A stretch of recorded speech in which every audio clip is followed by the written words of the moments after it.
8h36, iniciando a conversa de geração, participação do Eduardo Costa, do Malco Camargos, da Rita Mundim e do Ricardo Kertzmann. Você, ouvinte, internauta da Itatiaia, também pode participar com a gente. Mande a sua opinião pelo nosso chat no YouTube. Aliás, vá lá ao nosso canal, faça a sua inscrição, ative as notificações e participe do nosso chat, mandando a sua opinião, trocando ideias com a gente. Já são 549 mil inscritos no nosso canal, hein? Olha, o presidente Jair Bolsonaro promete reduzir a maioridade penal, atualmente em 18 anos, caso seja reeleito. O presidente Ricardo Kertzmann, contudo, não deu detalhes sobre o projeto do governo. É uma boa reduzir a maioridade penal, na sua opinião? Bom dia para você. Bom dia, Eustáquio, bom dia, ouvintes. Olha, muito mais importante do que a idade, eu acho que é o tipo do crime, né? O tipo do crime e o tipo do criminoso. Uma coisa eu tenho certeza absoluta, um cara com 17 anos, 11 meses e 29 dias que comete um crime, e por causa de 1 ou 2 dias ele não é julgado como maior de idade, isso está errado, isso tem que acabar, isso tem que mudar. Mas eu repito, muito mais importante que a idade é o tipo de crime e o tipo de criminoso. Você pode ter um cara maior de idade, um criminoso maior de idade. O Eduardo gosta de falar muito, né, Eduardo, sobre crime sobre criminoso e bandido, a diferença. Você pode ter alguém que comete um delito por um lapso qualquer, por um problema qualquer, que não é um criminoso quanto mais, e que é maior de idade, vai pegar uma pena muito alta. Isso também não está correto. Assim como um garoto de 12, 13 anos, pouco importa a idade, que é um psicopata capaz dos piores crimes, ser julgado como menor de idade e não ficar preso e ainda pior, né, com 18 anos sair da prisão e ter a ficha limpa. Então a gente tem que ter detalhes, ele não deu detalhe nenhum, não sei do que se trata. Em época de campanha todo mundo promete tudo, então vamos aguardar. Eu repito, em princípio, eu já sou contra um cara de 17 anos, um criminoso de 17 anos, 11 meses e 29 dias, ser tratado como menor. Isso tem que acabar. O Brasil precisa, Eduardo Costa, de reduzir a maioridade penal? Bom dia, ótima semana. Bom dia para todo mundo. Eu tenho 100 motivos para ser contra. 100 motivos. Os dois mais evidentes são, primeiro, que o ECA, o Estatuto da Criança e do Adolescente, já prevê punição para o menor que comete atos infracionais ou crimes, né, como a gente conhece. São 6 gradações. Começa com a advertência e termina com a internação. A outra razão é que nós não temos cadeia para adulto. Procure saber que dos 10 ou 12 presídios que temos na região metropolitana, 7 estão interditados, estão superlotados, não cabe mais. Bom, por isso e por muito mais, por questões, inclusive, de foro íntimo, eu sou contra. Mas eu tenho 100 motivos para justificar a ação do presidente. O principal motivo é que o presidente sabe, nós todos sabemos, as poucas pesquisas, sondagens de opinião pública que existem no país, lá de 2012, 2013, indicam que mais de 90% da população são a favor. Então, a democracia não é do povo para o povo, ele não representa. Se 90% da população quer, ele submete ao Congresso, esse Congresso, com esse perfil que foi eleito agora, vai aprovar, e seguramente, se Bolsonaro for reeleito, vamos ter a redução da maioridade. E você, Malco Camargos, é contra ou a favor da redução, hein? Bom dia para você, boa semana. Bom dia, Eustáquio. Fecho o coro com meu amigo Eduardo Costa.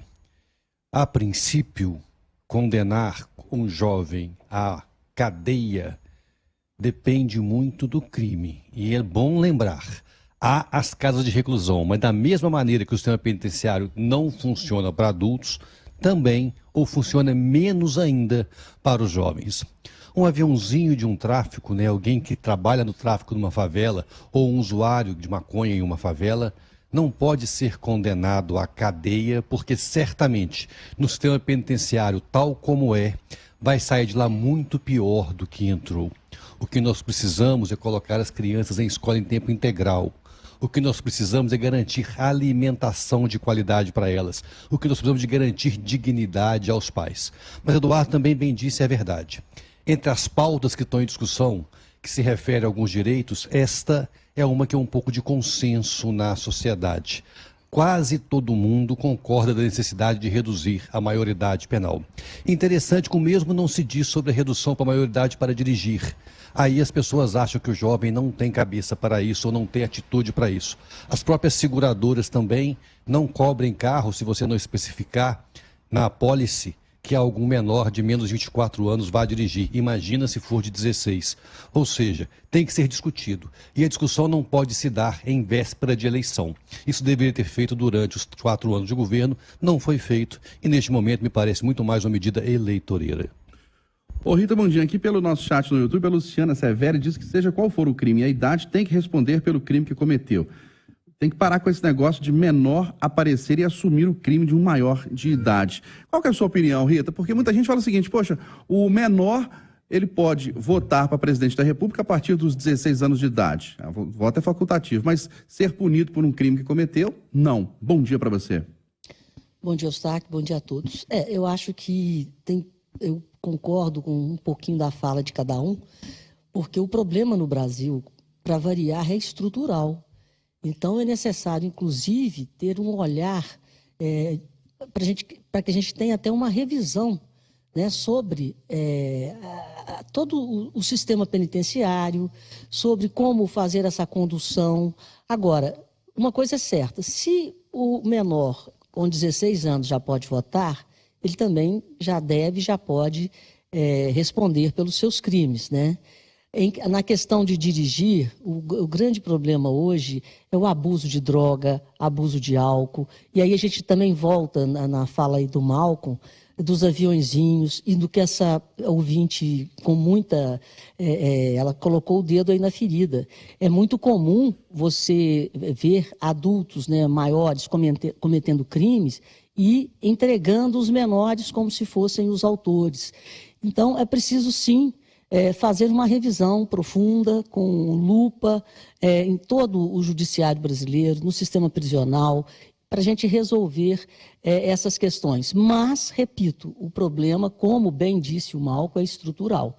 Nós precisamos de dar educação de qualidade e formar um cidadão.